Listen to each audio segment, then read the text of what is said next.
I have a completely different story from what Hillman typically tells people. But the day was March 30th, 2019, and I was out with my friends, my church friends, just having a good time, fellowshipping, having fun. And one of my dental colleagues was like, "Hey girl, we're going to Happiest Hour, don't forget, pull up." And I was like, "Oh yeah." I knew I wasn't gonna go. But she kept texting me, and I was like, I think it's maybe like 10 o'clock at this time. It's pretty late. For me, it was late. It wasn't 10 o'clock, it was like 9. It wasn't late. No big deal. It wasn't late. So I pulled up to Happiest Hour, and I gave my car valet because Happiest Hour does complimentary valet, but I was feeling real bougie, and I was like, here you go. So I walk in Happiest Hour, I see all of my dental colleagues, and I was like, hey, say hi to them, say hi to Alex's husband. And before I could really socialize, Alex was like, hey, there's Hillman. Yeah, and so I was like, oh, hey, and you come up to me and you like introduce yourself, and I'm like, hey, nice to meet you. And I turned back to my friend and I'm like, yeah. So I originally said that, he ain't my type, but I don't know. I feel like you turned out to be way more than I anticipated that night, and I'm super glad that they introduced us. So yeah. Similar story. Okay. Just on the other side, your classmate, her husband was my coworker, and so he invited me out, saying that he was going to be hanging out with the wife and a couple of her classmates, and asked me could I come. He was going to be the only guy. Okay. So I said, yeah, sure. I'll join. And I forgot. I literally was not thinking about it until he texted me and said, hey, can you come? Are you still coming? And I was like, oh, I got you. So I went over, and it was literally what he said. His wife, her classmates, and himself, they were just having a good time. And I was just engaging with them. And then as we were going down the steps, she pulls me to the side like it's a big secret or something. And she's like, Hillman, I have somebody I want you to meet. I'm just like, okay. Didn't think nothing of it. I just told her, I'm fine with that. And right after she said that, maybe a couple minutes later, you walked up.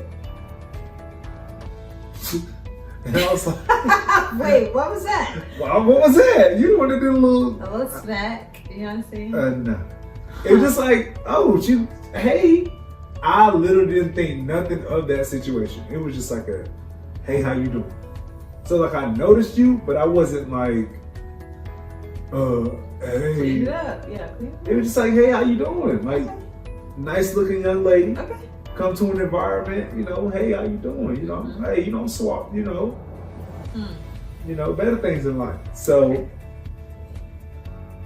you walk up and we speak, and that was literally it from that when we met. And we go grab something to eat after we leave the Happiest Hour. You went somewhere else.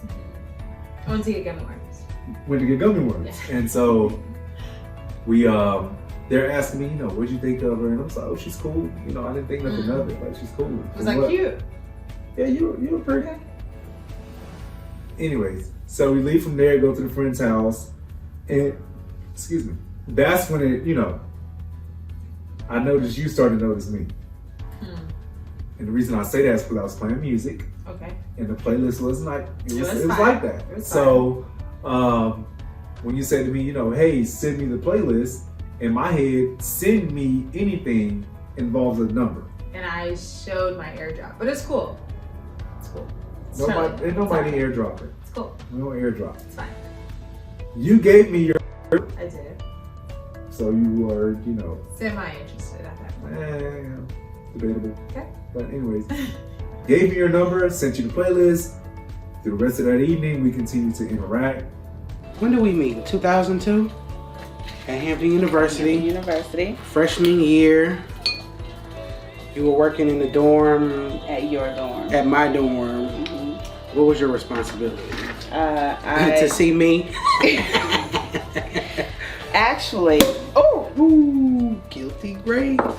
I worked at the front desk, so I answered phones and gave lockout keys to people who were locked out of their dorms, and clerical type of things. You remember the day we met? I do. Tell I them. was like, what did I say to you? I was like, you must be an upper class when you looking all grown and sophisticated. You said, what year are you? That's what you said. And that's how it started. Yeah, what year are you? And she saw me, young, chocolate, handsome black man. Well, first of all, I thought you were like an RA. You had the Louis Vuitton portfolio, smelling like Jean-Paul Gaultier. a grown man. Yeah. Like, well, what year are you? So yeah, So we met freshman year. And listen to that. Cheers to that. Cheers to that. How long ago was that? 19 years now. 2002. 2002. 19 years. Mm-hmm. That's amazing. But the thing I think has to be noted is that we have not been together that amount of time. So that's always the caveat in the Right. story.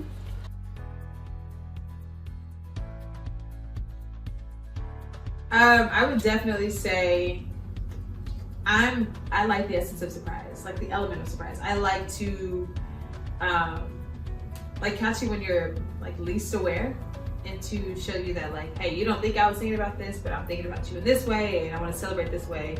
I think, for instance, like when it came to like our anniversary, even though it was a shared accomplishment or achievement, I planned the scavenger hunt for you, and a little bit for me because that's what I like to do. But even though I planned it, like I wanted you to be like, you know, just excited about it, like what we've been through this past year, or that past year. So I like to surprise you, and then just like you know, just I don't know, reveal to you like the little things that I've been thinking about.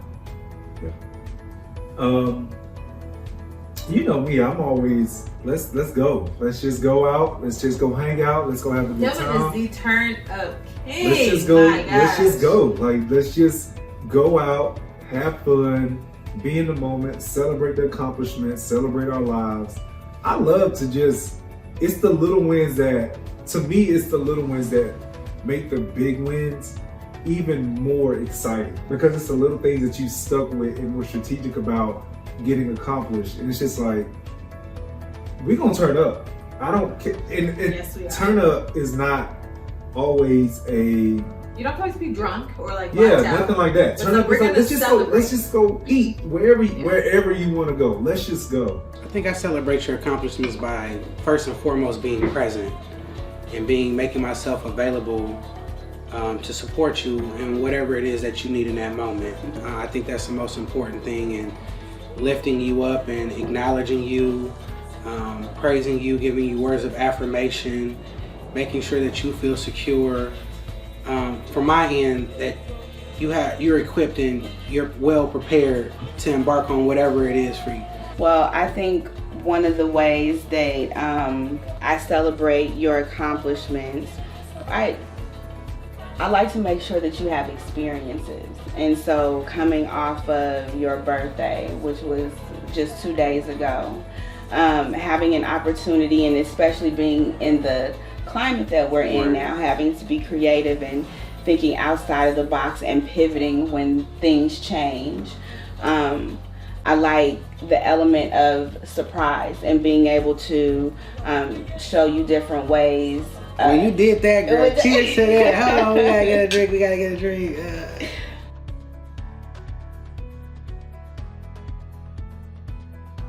The biggest lesson that I have learned from Hillman is to not judge. Prior to meeting you, I probably gossiped way more than I would like to admit. And it was kind of like the norm to do that with my girlfriends. And so when you came into my life, I was like, oh my God, I got a built-in gossip friend. And you'd be like, yeah, no. And so, I mean, it could be like a complete enemy, and you still would be like, that's rude. So I think I've learned to just, you know, not to judge, but also you're very optimistic about life. And you have so much faith in God and in, you know, your future and the purpose that you have in your life. life. And so I feel like I've kind of picked up on that and been like, okay, no matter what happens, like God got me. So, kind of like our devotional yesterday. God got me. God got us. Yeah. I'll say the biggest lesson that I've learned from being with you, Paris, is to no matter what, just go for whatever it is I want. And whatever the circumstance may be, to continue to develop through that circumstance, right? Just knowing your process with school and everything that you're working towards, just seeing you being zoned into the process of getting there, and then hitting that turmoil, but sticking with it is something that was just like, if she could do that and still be an amazing girlfriend, stop.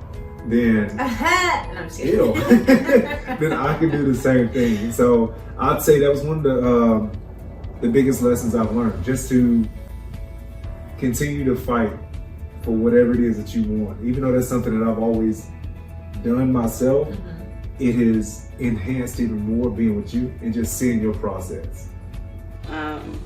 One of the things that comes up all the time, and one of the things that I mention to other people who are getting ready to get married, who are already married, one of the things that I've learned in this relationship that you say is to account for variable change.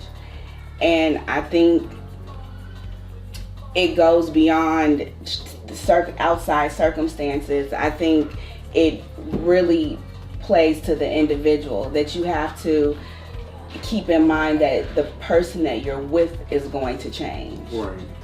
And holding space for that, and giving them the opportunity to do that freely and without shame and without judgment. So I think that's one of the things that I've learned since we've been together, and something that I keep in the front of my mind as we both change. That is, as I'm changing, so is my partner, in your own ways. It's pretty amazing.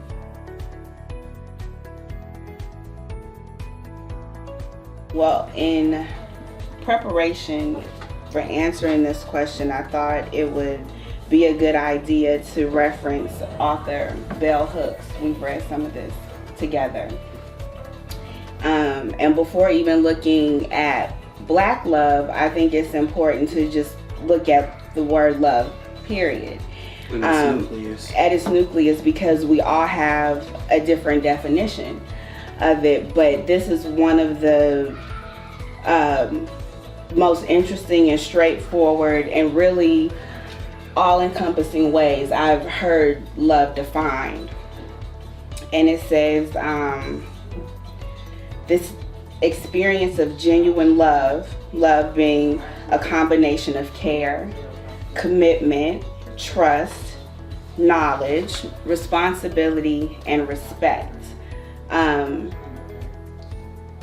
Those words right there, I look at those and I apply them to our marriage, and I ask myself, are those things present? It feels very all-encompassing just reading those, and I ask myself, okay, do we have those things? And I say yes. Absolutely. And at the same time, it's all a part of the journey as well. So we're growing in these areas too. And when you can have an outline like this, it makes it easier to assess, and just make sure that you're staying on top of it. Absolutely.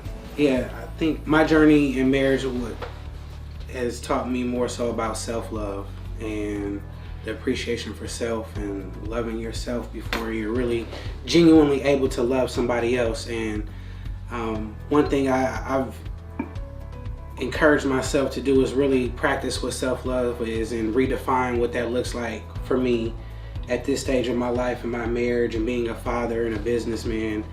And it has been the most electrifying thing that has happened to me, the biggest self-awareness of being able to take care of myself and feed myself and give myself those things that I need to be fulfilled. And I think self-love when you're with a partner is going to determine the genuinely give somebody else. It's just an extension. My love for you is just an extension for the love that I have for myself. Right. What have you found to be the way that you love on yourself? Well, it begins with prayer, meditation. It begins with healing from my past, childhood traumas.